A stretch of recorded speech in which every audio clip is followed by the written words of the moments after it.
Hola, buenas noches, bienvenidas y bienvenidos a Sin Excepciones. Hoy íbamos a hablar del tema que todos estuvieron presentes el fin de semana, pensando que ese tema iba a estar relacionado con celebrarle el Día de la Madre a su madre, o con ser madres y haber sido celebradas, o con ser mujeres y no ser madres y haber pensado el sentido o sin sentido de convertirse en madres.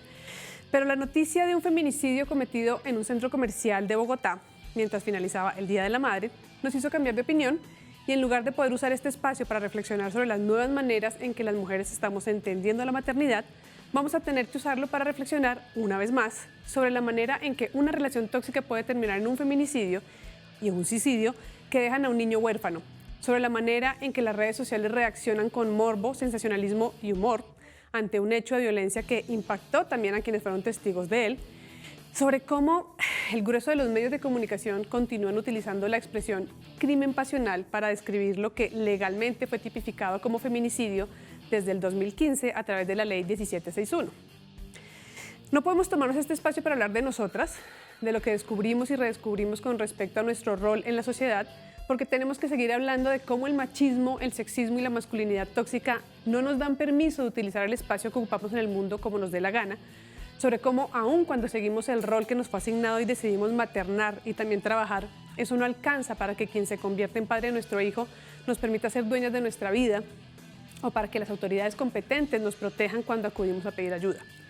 No podemos usar esta hora para hablar de nuestro empoderamiento, porque tenemos que seguir hablando de cómo cuando una pareja o expareja sentimental decide quitarnos la vida, la sociedad insiste en tratar el asunto como un hecho aislado, como un espectáculo sorprendente, cuando la realidad que nos entregan las cifras es que los hombres que prefieren matar a sus parejas antes que trabajar en gestionar sus emociones y aceptar una ruptura son muchos, pero muchos más de los que se cree. Y ni hablar de las cifras de violencia que se reportan en el día designado para celebrar el amor por las madres. El fin de semana del Día de la Madre en Colombia ha sido señalado como uno de los más violentos del año desde el 2009. Y las cifras del 2022 para Bogotá reportaron más de 5.000 riñas, 443 casos de violencia intrafamiliar y 268 lesiones personales y 14 homicidios. En el reporte de este año, la policía afirmó que hubo una disminución del 34% en los homicidios, pero la cifra de riñas atendidas subió a 7.581, siendo 2.350 por motivos familiares. Ahora, con respecto a los feminicidios específicamente, tan solo el domingo pasado, Día de la Madre, 3 mujeres fueron víctimas de feminicidio.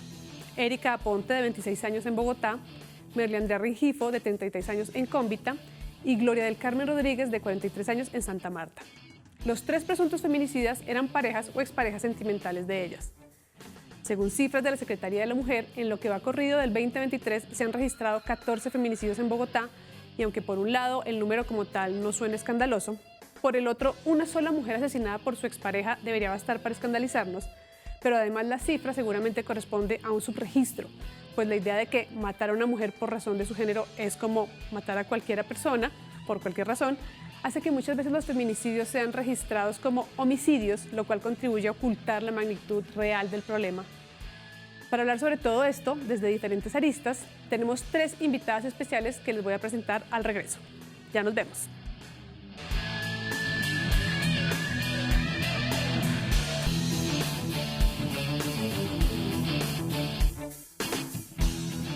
Hoy en Sin Excepciones vamos a hablar del feminicidio, a propósito del feminicidio de Erika Aponte, una madre de 26 años y madre de un niño de 8, que fue asesinada en su lugar de trabajo por su expareja Cristian Camilo Rincón en un centro comercial en el Día de la Madre. Vamos a revisar cómo estamos entendiendo los feminicidios desde las rutas de atención disponibles para evitarlos, desde la comprensión de la psicología predominante en las relaciones tóxicas que pueden desembocar en feminicidio y desde la manera en que los medios de comunicación y la sociedad están entendiendo o no este problema. Para eso tenemos con nosotros 3 invitadas que trabajan con este tema desde diferentes ángulos. Por un lado, tenemos a Susana Mejía, de la Red Nacional de Mujeres. Buenas noches, Susana, bienvenida a Sin Excepciones. Hola, Carolina, muchas gracias por la invitación. Gracias por aceptar venir hoy. Por otro lado, en la distancia, tenemos a Angélica María Borges, de Manifesta Media. Buenas noches, Angélica María, gracias por venir a Sin Excepciones. Hola, Carolina, gracias por la invitación. Y finalmente nos acompaña Estefanía Rivera, ella es parte del colectivo de psicólogas feministas Sana Acción. Gracias por venir a Sin Excepciones. Hola, Carolina, ¿cómo estás? Un saludo muy especial para todas las personas. Muchas gracias a las tres por estar aquí. Creo que es importante que ampliemos la manera en que conversamos sobre feminicidios. Me gustaría abrir la conversación partiendo de la experiencia individual de ustedes con el tema. Empezando por ti, Susana, ¿cómo y cuándo entra en contacto la red con el tema del feminicidio o cuándo es más un tema que manejar? ¿Cómo se relacionan ustedes con ese tema? Bueno, yo creo que el movimiento de mujeres y el movimiento feminista en Colombia viene hablando de feminicidio desde hace muchísimos años y no fue hasta, digamos, 2 momentos legislativos importantes en el país que se empezó, digamos, ya a aceptar y a institucionalizar, perdón, el término feminicidio.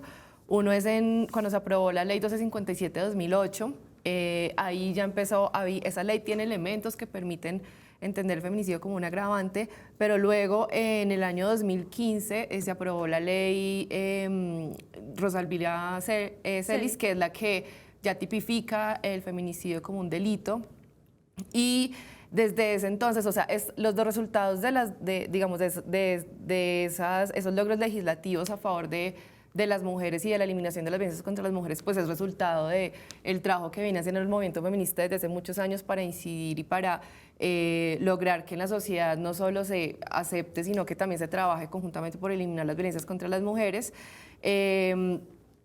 Y luego, y ya a medida que se han aprobado esas leyes, pues lo que ha pasado es que las organizaciones venimos trabajando, incidiendo para que se dé un manejo adecuado a través de las instituciones responsables. Eso es básicamente lo que nosotras desde la Red Nacional de Mujeres hacemos, no solo con feminicidios, sino en general con las violencias contra las mujeres. Contra todo tipo de violencias.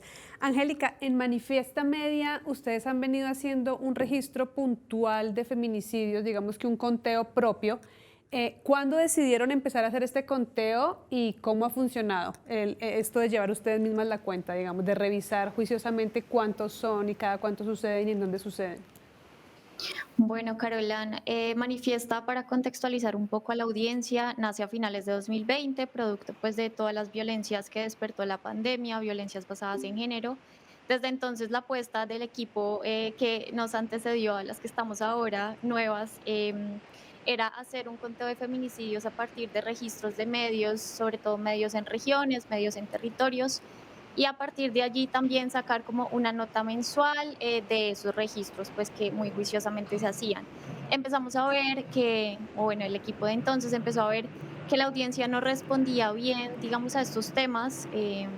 Por decir un ejemplo, había muchas lecturas de otro tipo de textos con otro tipo de temas, pero frente a estos textos de feminicidio, estas notas que publicábamos periódicamente, pues no había una respuesta, digamos, en materia pues de lectura, sobre todo, que eso es lo que nos interesa, que la gente llegue a leer a nuestro medio. Entonces, un poco no descuidamos la apuesta, pero sí intentamos darle otras formas. El año pasado lo que hicimos fue contabilizar en un ejercicio sistemático, pues, y lo que pudimos ver es que hubo 248 feminicidios hasta octubre de 2022. Gracias a esa data pudimos el 25N publicar un contenido especial, haciendo también un llamado de atención a que esto no es un tema coyuntural y que para Manifiesta pues es un tema de agenda propia que trasciende, digamos, lo inmediato. De acuerdo, sí. Es muy importante eso, ¿no? Lograr tener herramientas para que sea evidente que no son hechos aislados, que es una cosa más prolongada en el tiempo, más sistemática, como todo un fenómeno que atender. Quiero pasar contigo, Estefanía. Quiero aclarar que Estefanía es coordinadora del Observatorio de Feminicidios. Desde este lugar, Estefanía, también a nivel personal, quiero entender yo, ¿cómo te vinculas tú con el tema del feminicidio? Porque digamos que a nivel sociedad entendemos la palabra, no todos, uno vive en una burbuja y cree que todo el mundo entiende el término, pero ¿tú cómo entras en contacto con el tema en particular y cuál ha sido tu experiencia trabajándolo? Claro, pues digamos que nosotros entramos como organización y colectividad porque sería imposible separar mi experiencia individual de la experiencia colectiva, porque comenzamos a identificar que la institucionalidad no contaba con sistemas de información abiertos para la ciudadanía, sobre todo para las organizaciones de mujeres, alrededor de los asesinatos de mujeres. ¿cierto? Entonces la Red Feminista Antimilitarista inicia en el 2017 el Registro Nacional de Feminicidios a nivel nacional. Nosotras tenemos un sistema de información abierto, es decir, las personas pueden ingresar a nuestra página web y mirar los registros que tenemos de feminicidios mes a mes, por departamento, por tipo de arma. Nosotros nos vinculamos a la violencia feminicida comprendiéndola como una violencia estructural no aislada. Nosotros, por ejemplo, el año pasado registramos 619 registros de feminicidios, de violencia feminicida, y nos interesa específicamente la relación de la violencia feminicida con las condiciones económicas, las desigualdades, pero también el nivel de militarización y de violencia que existe en el país. Entonces nos vinculamos no solo a través del activismo de datos, del feminismo de datos, de ser contra información de datos, sino que también tenemos activismo, movilización, tenemos la estrategia de protección a círculos de mujeres sobrevivientes a feminicidio en grave tentativa o con amenaza de muerte. Vale, muchas gracias. Lo que estoy viendo aquí es que hemos logrado tener en el programa 3 maneras de aproximarse al tema, buscando siempre concientización, prevención, visibilización de una cosa que socialmente se sigue pensando como algo esporádico, excepcional o extraño. Parte de esa narrativa que tenemos culturalmente tiene que ver con la manera en que hablamos de los feminicidios cada vez que suceden, la manera en que opinamos de ellos, cómo se amplía esta información, desde qué ángulo. Y todo esto tiene que ver mucho con la manera en que los medios de comunicación registran estos hechos, la manera en que validan una manera u otra de hablar del tema.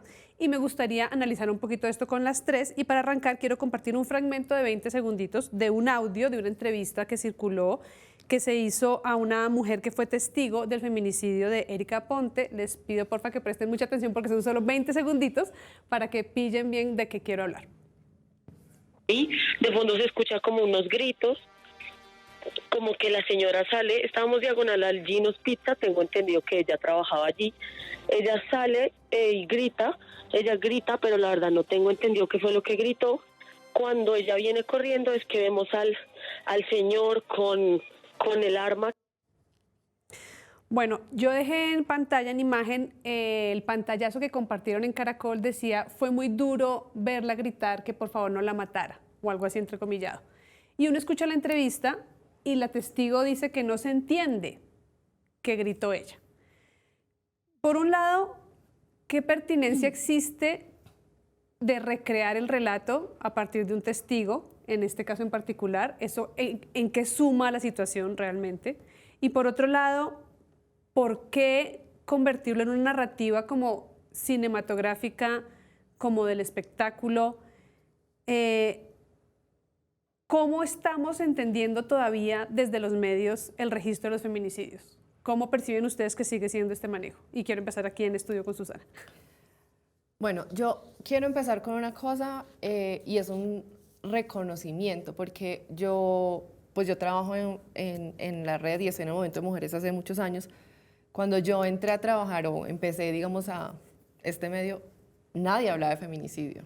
O sea, siempre se hablaba de crimen pasional, la mató por celos, por amor. Y yo creo que sí hay que reconocer que hay un avance.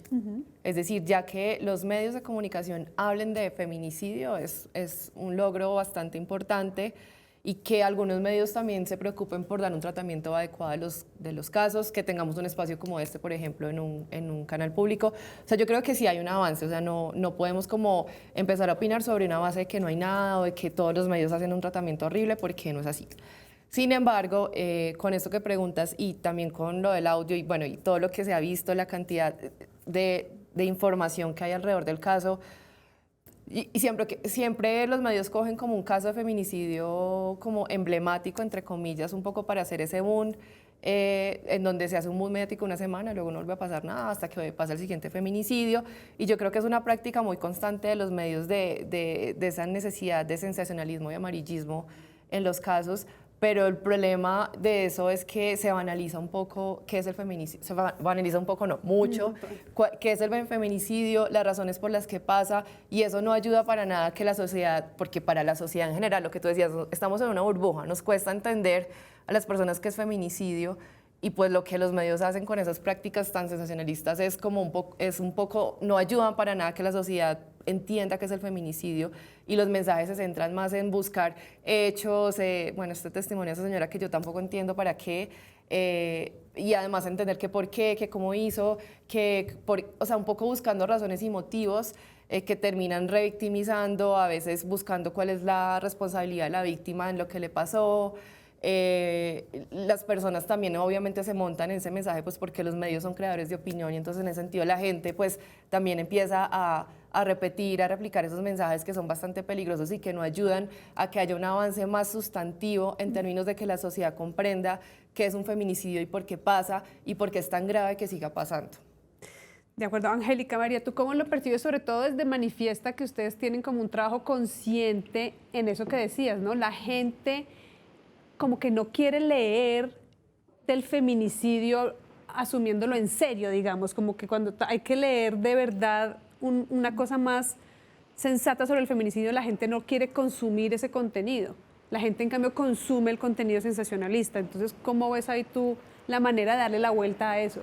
Nuestra impresión primera es que es el ejercicio reduccionista que además se vuelve revictimizante y que además también tiene un componente muy cruel de espectacularización. Yo creo que si nos vamos como a los casos más recientes y que están de pronto más frescos en la memoria de las audiencias, que son el de Valentina Tres Palacios y este de Erika Ponte que ocurrió el Día de la Madre, pues podríamos ver una cantidad de ejercicios que van desde esto que les digo, la espectacularización, hasta la narrativa de la buena y la mala víctima, ¿no?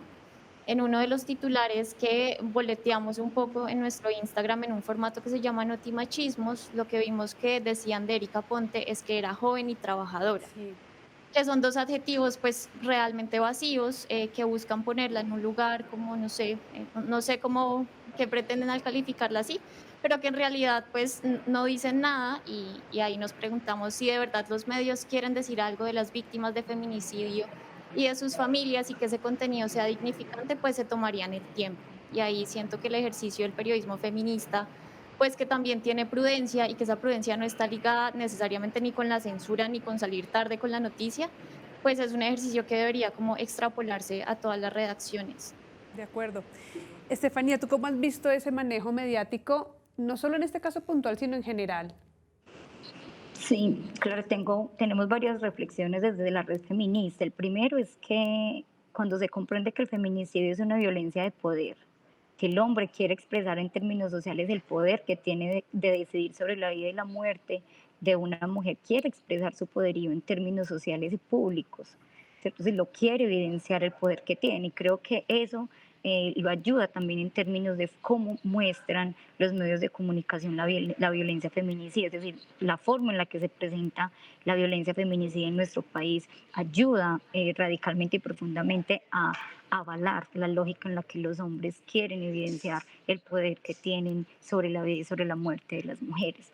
Lo segundo es que es muy importante en términos de cómo se ubica la violencia feminicida en el ámbito íntimo y privado, y no se aborda como una violencia estructural y política que puede afectar a la mayoría de la población, que somos las mujeres, y se centra específicamente en los debates del contexto familiar o íntimo o de pareja. Y creo que eso, en términos de los medios de comunicación, no se problematiza las condiciones económicas, no se problematiza el sistema, digamos, de judicial o jurídico de cómo ha estado funcionando, solo a través, digamos, del relato de la víctima o de la familia de la víctima, lo que hace que evidentemente se vea como un problema de pareja aislado y no como una problemática profunda en términos estructurales. Y lo otro es que yo sí creo que los medios de comunicación en Colombia están muy centralizados, son altamente hegemónicos. Nosotras a nivel nacional hacemos el registro y la revisión de más de 450 medios de comunicación locales, regionales, comunitarios, y todos los días en Colombia suceden feminicidios de mujeres empobrecidas, de mujeres que viven en las fronteras, de mujeres migrantes venezolanas, de mujeres en otras condiciones, ¿cierto? Y que precisamente el interés de los medios de espectacularizar, digamos, los hechos, pues también tiene relación del lugar en el que sucede la violencia feminicida, porque como se piensa que es del ámbito íntimo y que debe suceder en espacios donde no hay otras personas, donde no se consume, cuando se rompe precisamente precisamente ese imaginario de que se sale de lo íntimo, entonces ahí es donde tiene importancia también mediática. Entonces creo que en términos de cómo se presenta la violencia feminicida, creo que falta mucho en Colombia, mucha empatía también en términos de comprender, pero también una mirada crítica en términos de las condiciones económicas de la mayoría de las víctimas de violencia feminicida en Colombia. Yo creo que todo lo que ustedes están diciendo apunta a hacer más, o sea, todo lo que está sucediendo que ustedes señalan hace que sea más difícil entender realmente en qué consiste este tipo de violencia, no solo en términos de lo que le pasa a la víctima, sino también de lo que le pasa al victimario. Esto de que es una cuestión del ámbito íntimo, esto de no hacer notar que es un ejercicio de poder del hombre, digamos, pero también culturalmente cómo estamos entendiendo a esos hombres para entender qué es lo que está pasando ahí. Y sobre esto quiero traer a colación dos afirmaciones desafortunadas de la alcaldesa Claudia López. Habló de este hombre como un sociópata varias veces en una intervención, metiendo lo que sucedió en la categoría de enfermedad mental, distorsionando lo que sucede realmente al interior de estas violencias. Hablamos con Susana ahorita de ese tema, quiero empezar contigo. ¿Cuál es el problema con que se utiliza este tipo de señalamientos para intentar entender lo que pasaba por la mente o por el accionar del feminicida? Es muy común que en la sociedad se liguen casos de feminicidio o violencia sexual o violencia contra las mujeres a enfermedades mentales de hombres o de victimarios. Y eso es muy peligroso porque un poco se está justificando los actos de violencia contra las mujeres, se está justificando el feminicidio pues porque estaba loco, y se le está quitando responsabilidad a todas las violencias estructurales, a todas las violencias históricas, discriminaciones y relaciones de poder desiguales que hay contra las mujeres y que resultan en violencias, en diferentes tipos de violencias, y se le está quitando responsabilidad a todos los actores que de una u otra forma tienen responsabilidad en la violencia contra las mujeres, el Estado, las entidades, la sociedad en general. Entonces un poco esos mensajes nos parecen pues demasiado problemáticos porque lo que hacen es que se justifican esas violencias a una enfermedad mental o a una, como dijo la alcaldesa, sociopatía, de una persona que no estaba como dentro de sus cabales o no estaba de acuerdo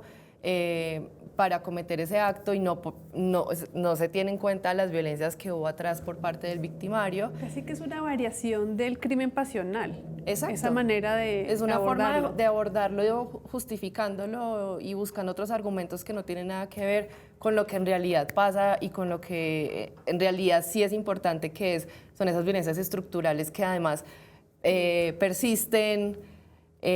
O sea, lo que decía la compañera ahorita, este no es el único feminicidio que hay, feminicidios hay todos los días y un poco esas lecturas son bastante peligrosas, sobre todo también desde medios de comunicación, una líder de opinión que es la alcaldesa, que además pues un poco la gente la escucha y bueno, eso creemos.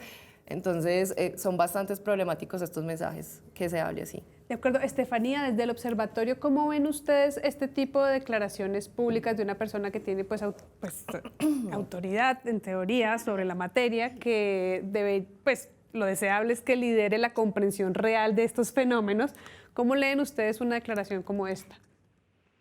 Claro, o sea, pero incluso hay teóricas interesantes como Rita Laura Segato que sí plantea que hay un nivel de sociopatía, ¿cierto? Es decir, que sí se desarrolla, digamos, en los hombres una disminución de la empatía, de la protección de la vida de las mujeres, ¿cierto? Y que por ende la forma en la que se ejecuta ese crimen, pues les genera, digamos, mayor placer o reconocimiento de su poder, ¿cierto?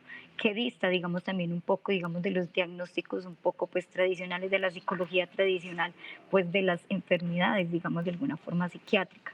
Yo creo que sería interesante, pues, más allá de definirlos con un problema, digamos, una enfermedad en términos de salud mental, creo que sería muy importante, que creo el feminismo se lo debe, es hablar de las masculinidades en Colombia, ¿cierto? Es decir, sí, vamos a hablar de que entonces todos los hombres son potencialmente agresores, ¿cierto? Entonces, ¿qué, digamos, políticas tendría que construirse alrededor de eso? Nosotras no estamos de acuerdo con eso, o sea, consideramos que sí, existen también otras masculinidades, hombres también que se pueden salir, digamos, de ese contexto, digamos, de generar violencia y que pueden ser aliados para la lucha de la desnaturalización de la violencia, incluso de digamos, aportar otros sentidos comunes de la masculinidad, ¿cierto? Porque creo que en Colombia, pues además de la militarización, del uso de las armas, del poder, de la masculinidad, creo que ahí es donde está también la problematización, no de justificar si es o no es un enfermo, sino en realidad qué lugar histórico ha tenido esa masculinidad militarizada en nuestra sociedad y en nuestra cultura. ¿Cierto? En nuestras familias cercanas, en nuestras relaciones con los amigos, cómo nos relacionamos y cómo en términos sociales se avala o no ese nivel de masculinidad o esas, digamos, esquemas de masculinidad del poder, de los celos, de la relación, digamos, de control hacia la vida de las mujeres. Creo que tendríamos que ir un poco más hacia allá y también cuáles serían esos dispositivos sociales de poder sancionar esas acciones en los hombres cercanos, en los hombres que nos rodean de manera efectiva. Más allá, digamos, si en términos sociales o no se le diagnostica alguna enfermedad, sin desconocer que tenemos evidentemente una crisis de salud mental, no lo podemos desconocer, hay una crisis evidentemente en términos de salud mental a nivel mundial que está relacionada con el sistema económico y con la precariedad económica y que precisamente en esa precariedad de la vida pues los hombres sienten que el lugar de propiedad que tienen o lo único que tienen como propiedad son las mujeres y que precisamente en ese deseo de las mujeres de abandonar ese control, pues es ahí donde ellos sienten que tienen el control sobre la vida y sobre la muerte. Entonces creo que sería muy interesante poder anudar todas esas análisis y reflexiones para comprender que en el fondo siempre termina siendo una relación de poder sobre decidir sobre si la mujer vive o muere. No es solo el tema de la relación de poder, has mencionado con muchos aspectos que me parecen súper valiosos, y es que también hablar de la sociopatía es como también lo que te decía a ti, Susana, como estigmatizar un poco también la enfermedad mental, ¿no? Es como una cosa que no es su trabajo social resolver este problema, sino que es una cosa excepcional que hay que marginar un poco también. O sea, es una lectura muy reduccionista, de nuevo que tú lo has mencionado. Para cerrar este bloque me gustaría saber, Angélica María, ustedes viendo desde Manifiesta cómo se cubren, ¿qué lugar se le da al victimario en los relatos? ¿Cómo se narra la experiencia del victimario en los medios en este momento? Lo primero y lo más inmediato es entender y también plantearnos formas de hablar de la víctima y de dignificar pues a su historia de vida, a su familia, que creo que eso pues es como lo central.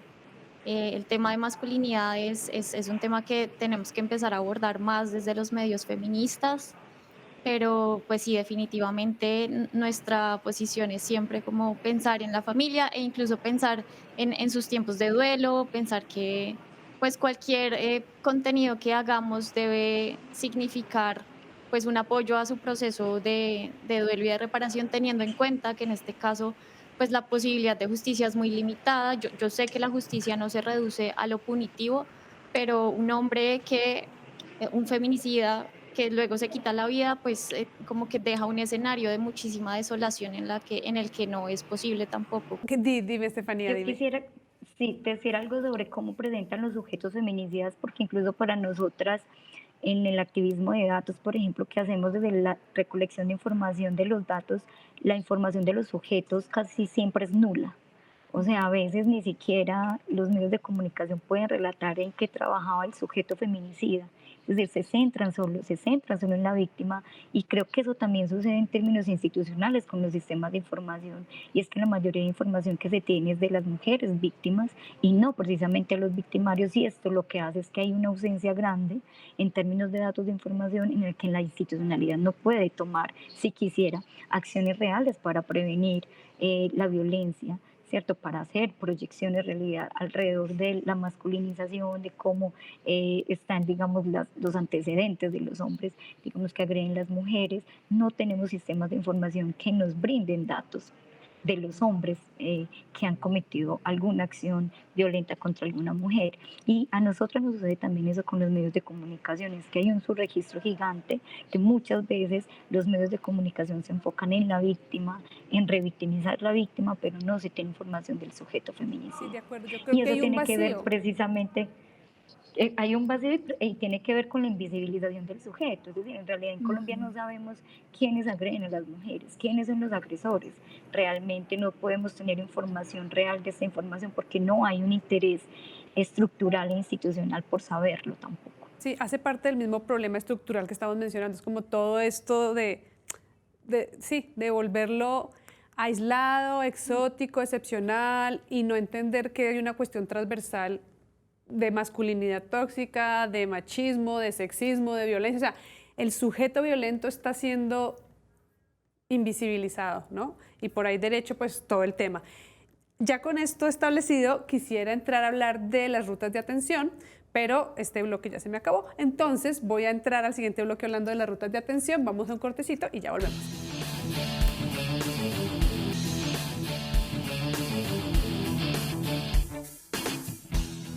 Hoy en Sin Excepciones estamos hablando del feminicidio, a propósito del feminicidio de Erika Ponte, una madre de 26 años que fue asesinada por su expareja, Cristian Camilo Rincón, en un centro comercial el domingo pasado, Día de la Madre, porque queremos andar en el tema, queremos darle vueltas a cómo lo estamos entendiendo, creemos que es una oportunidad para aprender sobre esto.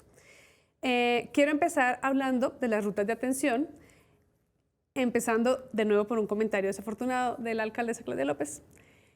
La redacción de la frase fue algo así como Erika Ponte venía sufriendo de violencia intrafamiliar hacía 10 años y la frase es algo así como solo pidió ayuda hasta 11 años después, ¿no? Como, o pidió ayuda tarde. Ella fue la especificó frase. que fue tarde. Como que pidió ayuda tarde. ¿Cuál es el problema de esta afirmación? De nuevo, responsabilizar a la víctima, ¿sí? Entonces, encontrar causas para, además, quitarle la responsabilidad a las entidades responsables. Hay una cosa que yo pensé el domingo cuando escuché la noticia y es como si estas cosas pasan en Bogotá, que en teoría tiene un sistema mucho más robusto. La Secretaría de las Mujeres tiene un sistema que busca articular a todas las entidades responsables de las rutas de atención y en esa medida como brinda acompañamiento, apoyo. Y es un sistema que, pues, creo que sí, no conozco muy bien el sistema de Medellín, pero no hay en otras ciudades del país. Entonces digo, si con un sistema tan robusto esas cosas pasan así tan fácilmente, imagínate cómo son o cuáles son las dificultades que tienen las mujeres en otros territorios donde no tienen las posibilidades. Y el acompañamiento por parte de las entidades responsables. Entonces, sobre el comentario de la alcaldesa, pues es desafortunado de nuevo porque busca responsabilizar a la víctima. Si ella decidió denunciar en ese momento, habrá algunas razones que además no tenemos por qué entrar a estudiar, porque yo siento que también estar siempre buscando la razón y intentando justificar y escudriñar como en esas cosas, no sé qué tanto sentido tiene. Hay razones que conocemos desde las organizaciones feministas de por qué las mujeres muchas veces se tardan tanto en denunciar y hay miles de razones, ¿no? Amenazas, manipulación, dependencia económica. Tenemos el un hijo en hijo común. tiene un hijo que además entiendo que ella no pudo sacar de la casa cuando se fue. Entonces es como, hay miles de razones y reducirlo a que ella se demoró, pues es como también bastante problemático y grave. Y también un poco cuando ella menciona que la Erika rechaza la casa refugio, un poco Erika podría haber ido a la casa refugio y igual el señor va y la busca en el trabajo. En el trabajo, o sea, yo creo que ahí donde hay que poner la atención es a la responsabilidad que tienen las entidades encargadas de brindarle las medidas de protección a la mujer que está recurriendo a ellas porque se encuentra en un riesgo inminente. Policía, comisarías, o sea, hasta dónde es la responsabilidad de ellos y hasta cuánto se están demorando y por qué se están demorando tanto en brindar esas medidas y en atender y hacerle caso a la mujer que le está diciendo, oiga, de verdad me siento en peligro, porque cuando una mujer acude a estas entidades no es porque realmente esté súper tranqui, es porque realmente siente, está preocupada por su vida, por la vida de su familia. Y hay otra cosa que ahí es también problemático, y es que siempre recae la responsabilidad de las violencias contra las mujeres sobre las mismas mujeres, ¿no? Entonces la mujer, aparte de la situación de violencia por la que está pasando, tiene que hacer miles de vueltas, trámites, no sé qué, para poder acceder a las medidas, hacerle seguimiento a que haya sanciones para el agresor, hacerle seguimiento al caso, explicar una y otra vez por qué está en riesgo. Las medidas de protección son para las mujeres se tiene que ir, se tiene que ir de la casa o se tiene que ir para la casa de refugio, tiene que renunciar a su base social. ¿Y cuál es la responsabilidad de las medidas de protección para el agresor? ¿No? ¿Hasta qué punto la policía está pendiente de que el agresor que se está moviendo libremente pueda, digamos, acceder al entorno de la mujer? Entonces, también eso es bastante grave. Yo creo que esos, digamos, son los defectos del sistema que yo creo que nos vamos a demorar mucho en encontrar soluciones porque claramente, pues, es complejo, ¿no? Es complejo. Valdría más la pena, digamos, decir, le fallamos a Erika. O hay que revisar qué fue lo que no hicimos bien. Hay que revisar qué no hicimos a tiempo. Porque realmente hay miles de razones para que una mujer tarde en tomar acciones. Y realmente la función de las entidades no es cuestionar esas razones, digamos, de ninguna manera. Estefanía, desde el observatorio, ¿ustedes cómo observan este tema de las medidas de protección, de la rapidez o no rapidez o las razones por las que una mujer decide hacerlo y accede a eso? ¿Cómo lo ven ustedes?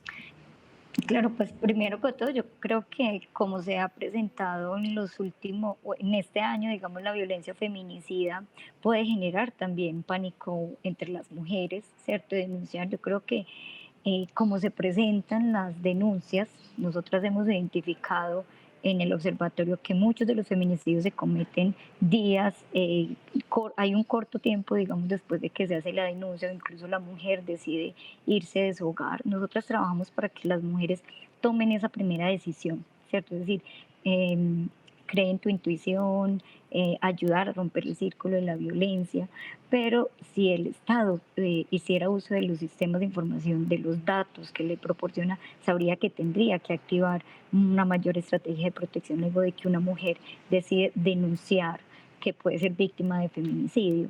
Por otro lado, pues sabemos que las medidas de protección sin una activación no solo institucional, sino familiar, del entorno cercano, del ámbito laboral, es muy difícil que alguien pueda en Colombia defender a una mujer de un hombre que tiene un arma de fuego a menos de 2 metros de distancia de ella, ¿cierto? Si antes no se activan algunas medidas, nosotras, por ejemplo, en los círculos de protección pensamos que las instancias laborales tendrían que tener conocimiento de las medidas de protección, pero contamos con otra problemática en Colombia y es que no contamos con un sistema de información que nos digan cuántas medidas de protección este año tiene Colombia, por ejemplo. Pero de nuevo, por eso es tan importante como registrar qué es exactamente lo que pasa. Desde Manifiesta, Angélica María, ustedes haciendo el seguimiento de los feminicidios, ¿cómo han visto que se comporta el tema de las medidas de protección? ¿Las mujeres sí acuden o está este hecho de decir no, eso no sirve para nada? ¿O si sirven? ¿Cuál es como más o menos el comportamiento de eso a partir del conteo que ustedes han hecho? En nuestro conteo, Carolán, lo que aparece es que en muchos casos, no tengo la cifra exacta, pero digamos de esos 248 feminicidios, un 40% de mujeres había hecho la denuncia. Entonces ahí, digamos que, y además agregar que la mayoría de esos casos de feminicidio fueron a manos de parejas y exparejas. Entonces creo que pues ahí habría que agregar que las mujeres no tienen confianza en la institucionalidad. A nuestro inbox, a nuestro inbox de Instagram llegan un montón de mensajes como preguntándonos qué podemos hacer, me están maltratando en casa, a mi hija la están maltratando, como que llegan un montón de mensajes de mujeres que tienen la conciencia de que Manifiesta es un medio de comunicación. Lo que nosotras hacemos es como redireccionar, decir estos son los números, estas son las rutas que además cambian de ciudad a ciudad. La compañera decía, en Bogotá hay un sistema como muy robusto y una ruta de atención robusta, pero en otras ciudades no ocurre lo mismo. Pero ahí lo que podemos evidenciar es que las mujeres no saben a dónde llamar, no saben a quién acudir, y esa profunda desconfianza en la institucionalidad hace que busquen otros medios Y aquí pues ya viene todo el tema de la denuncia pública, del escrache, que es una forma también, siento, de salvaguardarse y de señalar a una persona que es potencialmente peligrosa para su vida. No había pensado en el scratch en este escenario, pero como medida preventiva puede tener sentido, claramente. Gracias, no había pensado en eso. ¿Ibas a decir algo, Susana? Sí, un poco sobre la desinformación, o sea, es decir, claro, las mujeres no tenemos información sobre qué hacer cuando estamos en un caso de violencia, pues no todas, pero sí la mayoría, pero también el problema es que no sabemos qué nos deben garantizar las entidades a las que acudimos. Entonces, cuando acudimos se presentan bastantes barreras, o que el funcionario no está lo suficientemente sensibilizado, o que, bueno, la mayor es esa, que el funcionario no está sensibilizado, no sabe cómo actuar, lo que sea, y entonces la mujer, dentro del desconocimiento que tiene, dice, pues bueno, pues nada que hacer, no me recibieron la denuncia, o ahí se quedó y bueno, luego para hacerle seguimiento. Entonces también un poco ese que las mujeres no solo sepamos a dónde ir, que tenemos que ir a la comisaría, bueno, también dependiendo de la ciudad donde estemos y del tipo de violencia al que seamos víctimas, sino también pues entender y ser conscientes de que nos deben garantizar el funcionario y hacer exigibilidad de lo que nos tiene que garantizar y de que no nos puede negar si de pronto nos llevamos la cédula, si no sabemos el número de cédula del agresor, si no tenemos pruebas. Igual eso no es, digamos, una razón para no recibir la denuncia y para no brindar las medidas pertinentes para que la mujer pueda, digamos, entrar en un entorno seguro dentro de ese círculo de violencias en el que está. Voy a hacer una cuña. Sí. Tenemos una aplicación móvil, se llama Ellas Libres de Violencias, y en la aplicación, que es gratis para Android y para iOS, están las rutas de violencias, tiene geolocalización, entonces la aplicación identifica en qué ciudad estás, porque como decía ahorita Angélica, depende de dónde estés, la ruta es diferente, entonces te identifica y te dice cuál es el paso a paso que debes seguir para poner la denuncia y que te deben garantizar esas entidades. Entonces, es una aplicación. Es una aplicación móvil, también está web.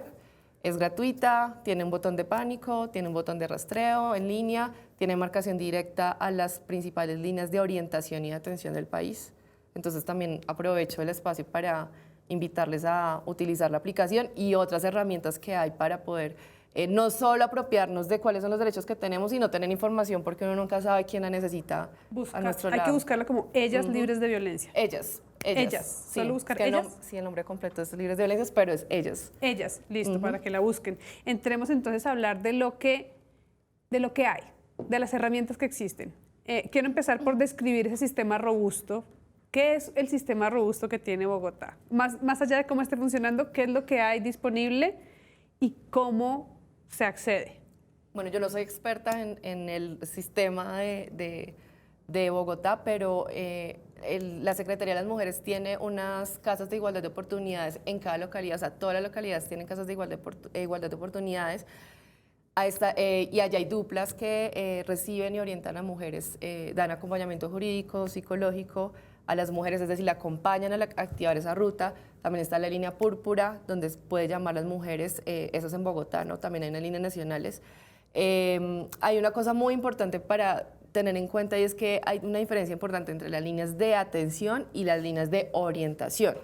Las líneas de orientación, uno llama y solo le dan información sobre qué debe hacer, cuáles son los pasos que debe hacer, a qué entidades debe acudir. Y las líneas de atención, como por ejemplo la línea de emergencias 123, que ya es la línea que la policía llega, que realmente brinda medidas de atención directas a las mujeres que están llamando, es diferente, porque muchas personas llaman a líneas de orientación esperando un poco, o mucha gente cree que puede, por ejemplo, a través de la aplicación ya poner una denuncia, y pues no, eso pues es muy importante tenerlo en cuenta. Entonces la Secretaría de las Mujeres tiene esta línea púrpura, tiene las casas de igualdad de oportunidades, tiene unos mecanismos que lo que hacen, no, porque la responsabilidad de atender a las mujeres no es de la Secretaría, de nuevo, es de las entidades encargadas de esta ruta de atención, policías, comisarías, fiscalías, pero lo que hace la Secretaría es articular para que la ruta sea efectiva, para que garantizar que las entidades respondan de manera adecuada a las mujeres que acudan a ellas, y pues además brinda, digamos, este apoyo psicosocial, tiene las casas refugio, y también tiene, entiendo que tienen presencia en la ruralidad, que es muy importante, tanto para poner, pues, o acompañar a las mujeres a activar la ruta, como también casas de refugio.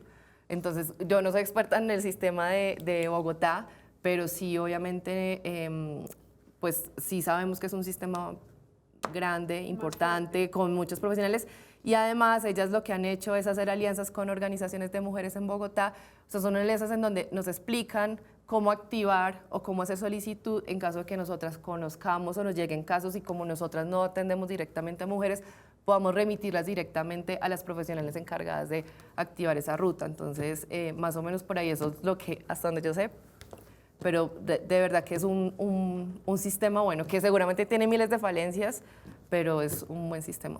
Estefanía, desde el observatorio, tú hablabas ahorita también como de no solo las medidas que puede tomar uno acudiendo a las instituciones, sino como del entorno, como qué apoyo puede brindar el entorno, que yo creo que también es una cosa difícil, ¿no? Porque hay un tema de vergüenza, ¿no? Como de pedir ayuda diciendo esto es lo que está pasando, pero digamos que es importante que el entorno sepa esa situación.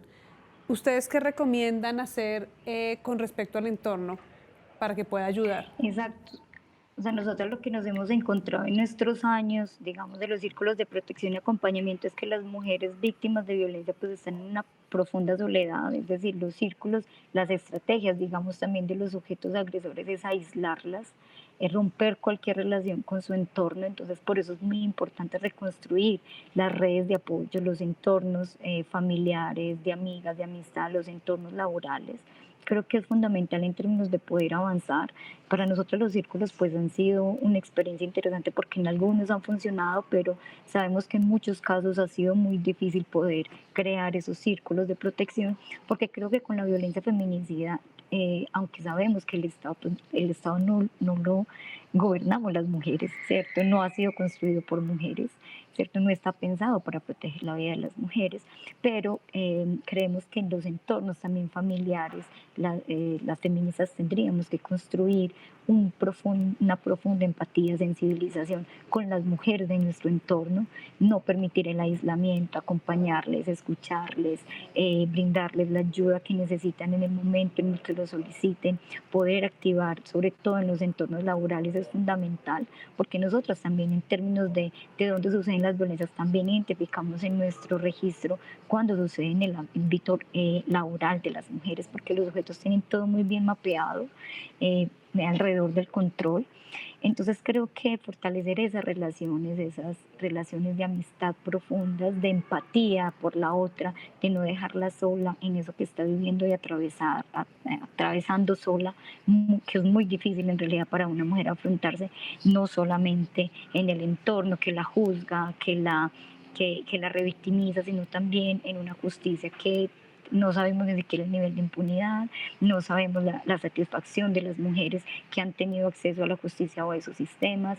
Colombia tiene en realidad, es un país de avanzada en términos normativos, pero sabemos que hay muchos retos en términos de poder aplicarlo, ¿cierto? Entonces, es que creo que además Colombia a nivel normativo es muy avanzado en muchos aspectos, pero digamos que culturalmente, o sea, las normas se chocan con una cultura que no hace caso de esas normas. O sea, hay una transformación cultural que está en mora, hay un saldo de transformación cultural. Yo quisiera abrir otro bloque para hablar de esto, pero ya me quedan como 3 minuticos para conclusiones. Me gustaría empezar cerrando con Angélica María, conclusiones muy flash, muchachas. ¿Cuál crees tú que es la principal deuda que tenemos como sociedad con el tema de los feminicidios para realmente aportar a su prevención y evitarlos realmente? Bueno, yo siento que ahí es una cuestión también de sensibilización que pasa por lo individual. O sea, aquí no estoy hablando como periodista medio feminista, sino como mujer que siempre se pregunta con sus amigas cosas como qué dirían de nosotras si el día de mañana un feminicida nos ataca. Entonces, creo que ahí es como aproximarnos a que este crimen no es solamente lo que se comete, también está este factor estructural, la injerencia del Estado y mucho más allá está lo que queda, ¿no? Que lo que queda es siempre lo que olvidamos y lo que queda son familias rotas, lo que queda son procesos abandonados, digamos, en materia de crianza, en materia de construcción de familia, en materia laboral. Entonces, siento que la reivindicación de todas las víctimas de feminicidio, no solo las que son visibles, sino hacer un ejercicio concienzudo de que esto es algo que pasa en todo el país y no puede estar centralizado, es, yo creo, la gran deuda, al menos desde, sí, como desde los feminismos y desde el ejercicio periodístico que hacemos. Vale, Susana. Bueno, o sea, yo creo que ahí voy a irme al componente, a la responsabilidad de las entidades frente a la impunidad que hay tan alta frente a la violencia contra las mujeres. Es una deuda histórica.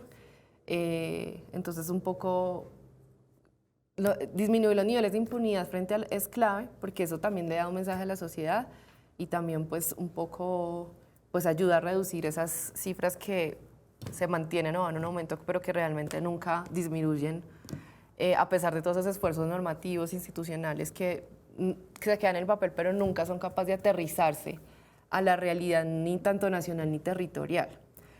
Y otra deuda es desde la educación. La educación es una medida de prevención básica, importante, pensando en que se construyan masculinidades no hegemónicas, masculinidades diferentes también, pensando en que nos enseñen a desmitificar o a deconstruir el amor romántico, que también es un eje fundamental en los feminicidios, porque esas relaciones marcadas o construidas bajo ese amor romántico son sumamente dañinas, terminan siempre en violencias.